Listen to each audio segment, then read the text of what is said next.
சரிம்மா, நாளைக்கு நாங்க 2 பேரும் ஊருக்கு வரோம். எத்தி சாப்பாடு பண்ணிட்டேலா? நான் தான் வந்து செய்தேன்னு சொன்னோம்ல. இருக்கட்டும் மருமோள, நீ உங்க அம்மா கிட்ட போன் பேசிட்டு இருந்தேல, அதுக்குள்ள நான் செஞ்சுட்டேன். நாங்க 2 பேரும் எடுத்து சாப்பிடுங்க. மாவு எதுவும் இல்லையோ? ஏன் மருமோள? இல்லத்தே, என்னைக்கு எங்க வீட்டுல காலையில டிஃபன் தான் செய்து சாப்பிட்டு பழக்கம். சோறெல்லாம் ஒரு நாளும் சாப்பிட்டு பழக்கம் இல்ல. அதனாலதான் கேட்டதே, வேற ஒண்ணு இல்ல. ஐயே, மாவு எல்லாம் தீந்துட்ட. ஹோட்டல்ல வேணா உனக்கு பூரி வாங்கிட்டு வரட்ட சின்ன பொண்ணு. வேண்டாங்க, பரவாயில்ல, சாப்பிட்டுக்கிட்டேனா. என்னைக்கு சாப்பிட்டு பழக வேண்டியதானே. நாளைக்கு எங்க வீட்டுக்கு தானே போறேன், நம்ம இஷ்டப்படி சாப்பாடு சாப்பிட்டுக்கலாம். வாங்க மாப்பிள்ள, வாமா வாமா. ஊர்ல அம்மா எல்லாரும் சௌக்கியம் தானே? ஆமாதே, எல்லாரும் நல்லா இருக்கும். நாங்க சாப்பாடுலாம் ரெடி ஆயிட்டு வந்து சாப்பிட வாங்க. ஏமா, இன்னைக்கு என்ன ஸ்பெஷல்? மாப்பிளைக்கு பிடிச்ச மட்டன் குழம்பு வச்சிருக்கம்மா.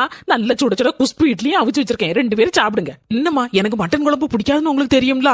இருக்கட்டுமா, இப்ப கல்யாணம் முடிஞ்சிட்டுலாம் மாப்பிளைக்கு பிடிச்சது தானே செய்து வைக்க முடியும். சரி, பரவாயில்லமா, அட்ஜஸ்ட் பண்ணி சாப்பிட்டுக்கிட்டேன். கல்யாணம் முடிஞ்சிட்டுனாலே தனிப்பட்ட முறையில நமக்கு பிடிச்சதுன்னு எதுவுமே செய்ய மாட்டாங்க போல இருக்கு.